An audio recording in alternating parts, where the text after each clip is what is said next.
Nous donnons les 80 milliards à Henri, a dit papa, comme s'il annonçait la météo.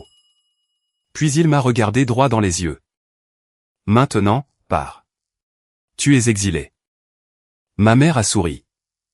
Mon frère a ajusté ses boutons de manchette. Je pouvais entendre le bourdonnement de la ventilation au-dessus de nous tandis que je posais la seule question que personne n'attendait. Alors, vous avez vendu l'entreprise sans mes brevets? Maman a eu un petit rire. Nous avons vendu notre affaire. De l'autre côté de la table, l'acheteur a cessé d'écrire. Il s'est levé lentement, a fermé le dossier devant lui et a regardé mon père. En fait, c'est à ce moment-là que j'ai compris qu'ils ne m'avaient pas seulement trahi. Ils avaient tout mal calculé. Avant de plonger dans l'histoire, mettez un j'aime et laissez un commentaire en me disant d'où vous écoutez. Dites-moi si vous avez déjà vu votre propre famille vous écarter avant même de comprendre ce que vous déteniez vraiment, car c'était exactement l'erreur que la mienne était sur le point de commettre. 8 ans plus tôt, rien de tout cela ne paraissait dangereux. À l'époque, notre entreprise familiale semblait encore assez petite pour être personnelle. Le bureau à Austin sentait le café brûlé, le papier d'imprimante et le nettoyant au citron que notre équipe de nuit utilisait sur les tables de conférence. Papa, Michel, portait la même cravate bleu marine à chaque réunion avec les investisseurs. Maman, Suzanne, gardait des photos de famille encadrées derrière son bureau. Et Henri, mon frère aîné, pouvait entrer dans une pièce pleine d'inconnus et leur donner l'impression de le connaître depuis des années. J'étais différente. J'avais 35 ans quand tout s'est effondré, mais même à la fin de la vingtaine, j'étais celle qui préférait le calme d'un laboratoire au feu des projecteurs. Je portais des blazers simples, j'attachais mes cheveux bruns en arrière quand je travaillais, et je gardais un vieux carnet bleu à côté de mon clavier. Ce carnet contenait les premières esquisses, les calculs et les vilains petits schémas du système d'automatisation qui allait un jour donner à notre entreprise une valeur dépassant tout ce que je pouvais imaginer. Je me souviens encore du premier prototype. J'avais 27 ans, j'étais épuisé et je ne fonctionnais qu'au café de distributeur automatique quand il a finalement marché. La machine s'est adaptée à un obstacle inattendu sans se bloquer. J'ai ri si fort que j'en ai presque pleuré. Henri l'a présenté à un événement de l'industrie la semaine suivante. Il était brillant sur scène, je dois le lui reconnaître. Il savait quand faire une pause, quand sourire, quand transformer une idée compliquée en une seule phrase que les investisseurs pourraient répéter au dîner. Quand quelqu'un a demandé comment il avait conçu le système, Henri a jeté un coup d'œil vers le fond de la salle où je me tenais. Pendant une seconde, j'ai cru qu'il allait me désigner du doigt. Il ne l'a pas fait. Après, maman m'a serré le bras et a dit, « Henri a besoin d'être sous les feux des projecteurs, ma chérie. Tu sais que tu détestes ça. » Je me suis dit qu'elle avait raison. C'est devenu une habitude. Je construisais, Henri présentait, papa négociait, maman peaufinait l'histoire. Et chaque fois que l'entreprise grandissait, mon nom, d'une manière ou d'une autre, devenait de plus en plus insignifiant. Il y avait cependant une chose à laquelle ma famille n'a jamais prêté beaucoup d'attention.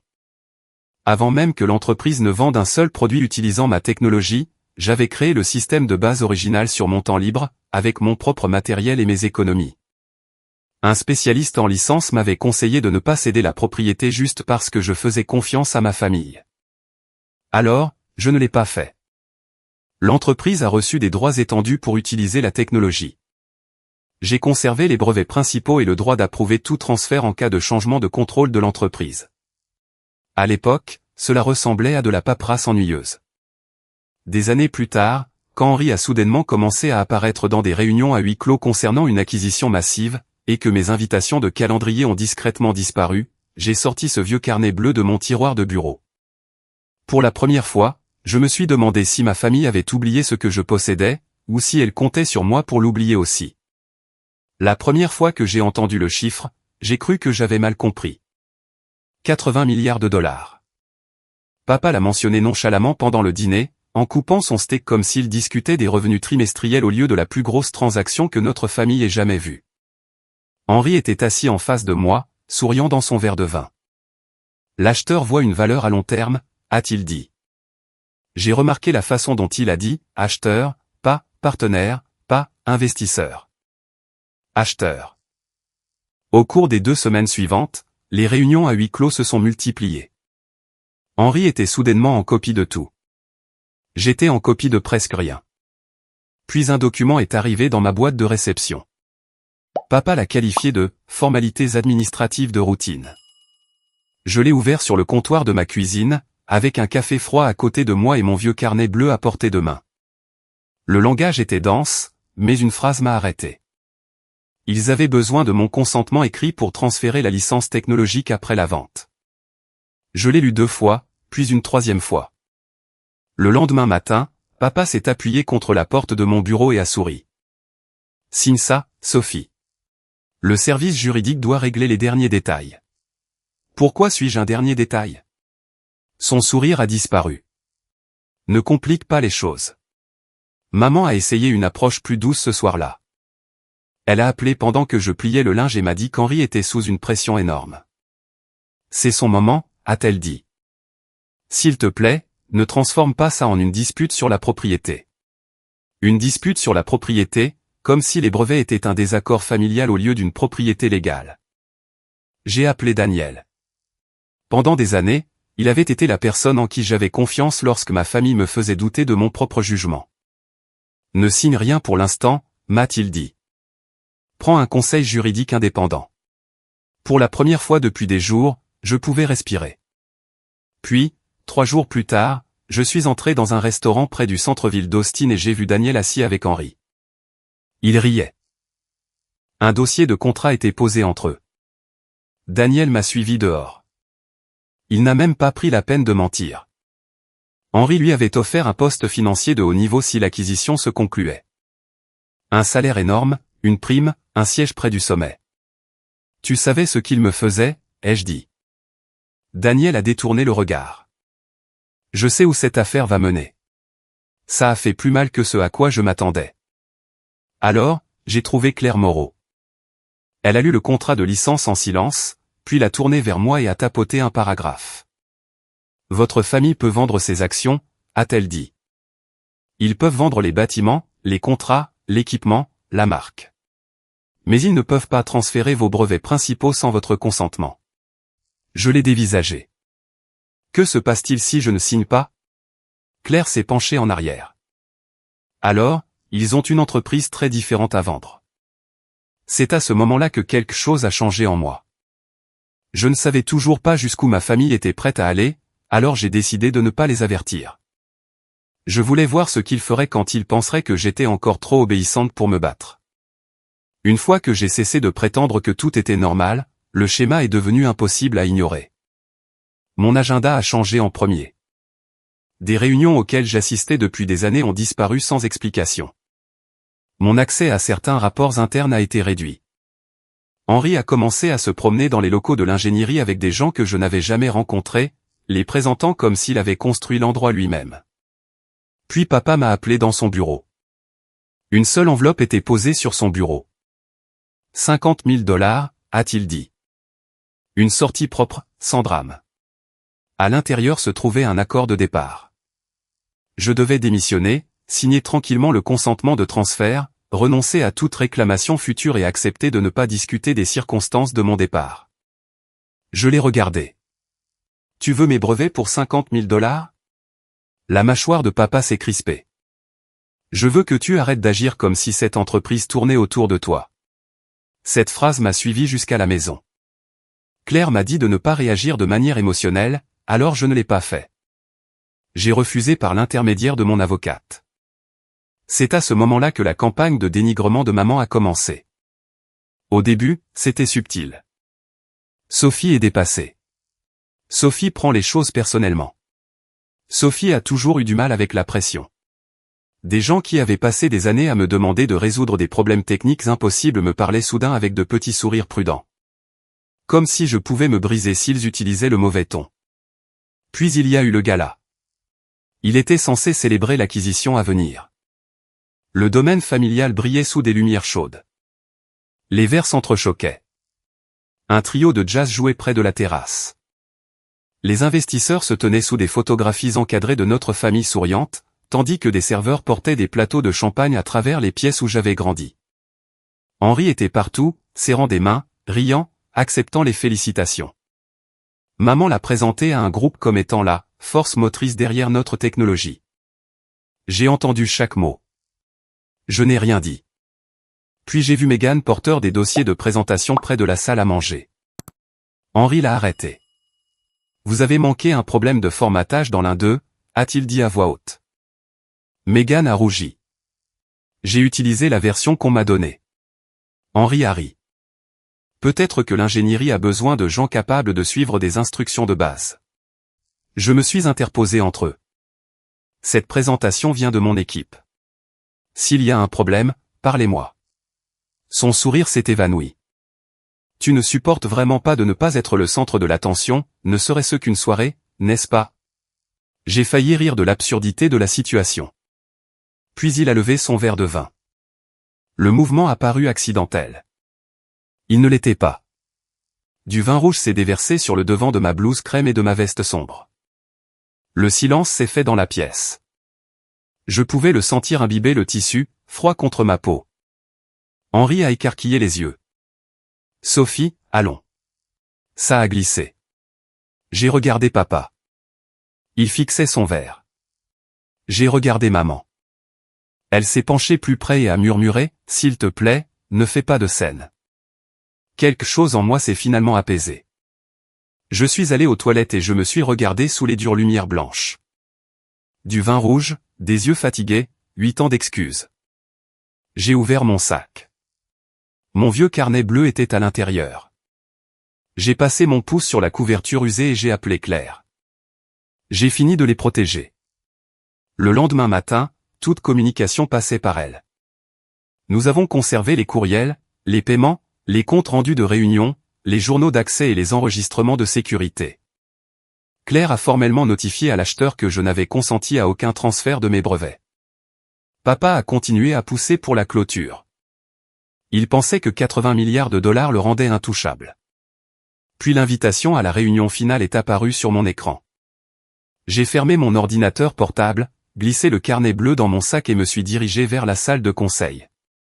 Cette fois, il n'avait aucune idée que j'apportais la seule chose qu'il ne pouvait pas acheter. Papa était déjà debout quand je suis entré dans la salle de conseil.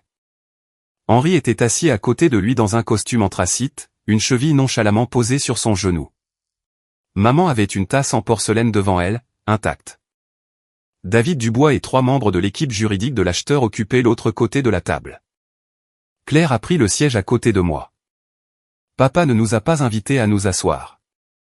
Nous donnons les 80 milliards à Henri, a-t-il déclaré. Puis il m'a regardé droit dans les yeux. Maintenant, pars.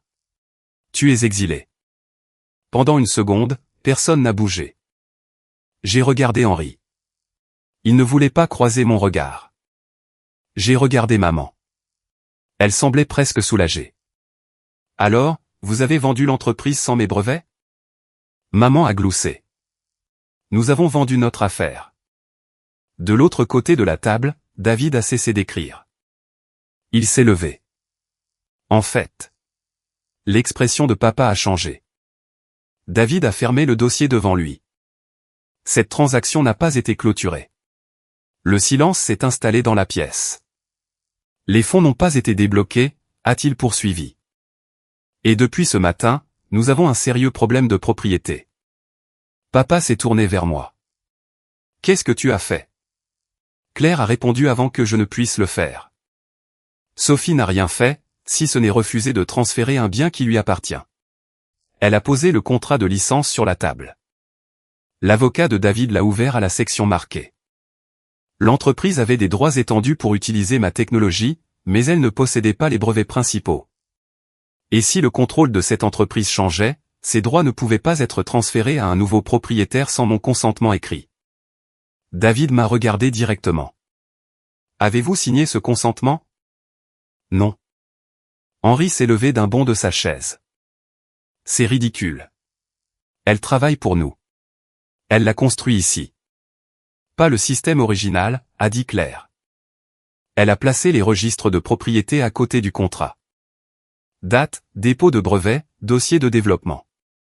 Mon carnet bleu était posé tranquillement devant moi, ses coins usés et adoucis par des années d'utilisation. Papa a fixé les papiers. Puis il a essayé un angle différent. C'est un différend familial. Sophie est en colère parce qu'Henri prend la relève. Claire a fait glisser un autre document sur la table. L'offre de départ. 50 000 $ en échange de mon consentement, de mon silence et de ma renonciation à toute réclamation future. David l'a lu une fois, puis une autre. Son visage s'est durci. Vous avez tenté de licencier la propriétaire des brevets avant la clôture et de conditionner son indemnité de départ au transfert de l'actif. La voix de papa s'est élevée. Ce n'est pas ce qui s'est passé.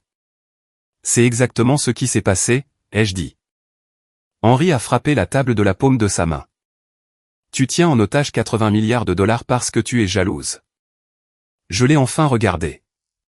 Je ne retiens rien qui t'appartienne, Henri. Son visage est devenu rouge. Cela appartient à la famille. Non, ai-je dit. C'est ce que vous n'arrêtiez pas de vous dire. Claire a ouvert un dernier dossier. Après mon refus de signer, Henri avait engagé un sous-traitant externe pour trouver un autre moyen d'accéder au système contenant une technologie qu'il ne contrôlait pas. Il n'y avait pas d'enregistrement secret spectaculaire. Ce n'était pas nécessaire. Il y avait des paiements, des messages, des factures, des journaux d'accès, et un sous-traitant qui a arrêté le travail, engagé un avocat et accepté de coopérer après avoir réalisé qu'il y avait un litige de propriété légitime. Henri est devenu blême. Papa s'est tourné vers lui. Qu'est-ce que tu as fait? Je protégeais la transaction. La chaise de David a raclé le sol alors qu'il se levait à nouveau. Non. Vous créez une responsabilité supplémentaire au sein d'une acquisition de 80 milliards de dollars. Maman a finalement posé sa tasse. Sa main tremblait. David a regardé ses avocats. Nous avons terminé. Papa a cligné des yeux. Qu'est-ce que ça veut dire? Cela signifie que les conditions de clôture n'ont pas été remplies. L'acquisition est annulée. Aucun fonds ne sera débloqué. Henri s'est lentement rassis sur sa chaise. 80 milliards de dollars, partis avant même d'avoir vraiment été les leurs. Papa me fixait comme si je l'avais détruit, mais ce n'était pas le cas. Je n'avais pas pris son entreprise. Je n'avais pas touché à son argent. Je n'avais saboté aucun système. J'avais simplement cessé de donner à ma famille la permission de me vendre avec tout le reste. J'ai ramassé mon carnet bleu. Des mois plus tôt, papa avait prévu de me faire escorter par la sécurité par cette même porte. Cette fois, je l'ai franchie par moi-même. Et derrière moi, pour la première fois en 8 ans, c'est Henri qui est resté assis dans la pièce, sans réponse. Les retombées ne se sont pas produites du jour au lendemain. C'était important pour moi. Pendant des années, ma famille avait traité les conséquences comme quelque chose qui arrivait aux autres, mais cette fois, il n'y a pas eu d'explosion spectaculaire, pas un seul moment où tout a disparu. Elle s'est effondrée morceau par morceau. D'abord, l'acheteur s'est formellement retiré. Ensuite, l'entreprise a dû révéler que la technologie au cœur de sa valorisation ne pouvait pas être transférée selon les termes qu'ils avaient promis. Les investisseurs se sont retirés. Les prêteurs ont commencé à poser des questions plus difficiles. Les contrats qui semblaient autrefois sûrs ont dû soudainement être réexaminés. L'entreprise valait encore quelque chose. Simplement, loin de ce que papa s'était convaincu qu'elle valait. En quelques mois, Michel Bennett ne la dirigeait plus. Il a démissionné après une série de litiges juridiques, des dettes croissantes et la pression de personnes qu'il avait autrefois traitées comme l'homme le plus intelligent de chaque pièce. Maman l'a pris pire que lui. Suzanne avait toujours contrôlé l'histoire. Elle savait qui appeler, quoi dire, quelle version d'un événement donnait à notre famille une image soignée et unie. Mais les archives judiciaires sont des choses têtues. Tout comme les courriels. Tout comme les notes de réunion.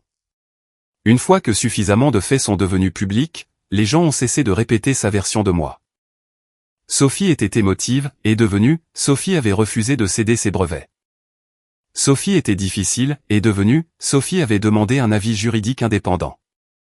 Sophie essayait de détruire la famille, et devenue, Sophie avait protégé un bien qu'elle possédait légalement. Pour la première fois, maman ne pouvait pas modifier le récit. Henri a perdu son poste peu de temps après. Le problème d'accès externe a fait l'objet d'une enquête formelle, et les personnes impliquées avaient leurs propres avocats. Je suis resté en dehors de ça. Claire s'est occupée de ce qui devait l'être. Je n'ai pas appelé les journalistes pour exiger qu'Henri soit ruiné. Je n'ai pas célébré lorsque les entreprises ont cessé de retourner ses appels. La vérité suffisait. Daniel m'a contacté 6 mois plus tard. Nous nous sommes rencontrés dans un café tranquille où nous avions l'habitude d'étudier ensemble il y a des années. Il avait l'air plus vieux, pas de façon spectaculaire, juste fatigué autour des yeux. J'ai fait le mauvais choix, a-t-il dit. J'ai remué mon café. Oui. Il a dégluti. Je pensais que l'accord était certain. Je sais. J'avais peur d'être laissé pour compte. Cela m'a presque fait sourire. Moi aussi. Il m'a regardé alors, réalisant peut-être à quel point cette excuse sonnait mal à côté de ce qu'il avait fait. Je veux arranger ça.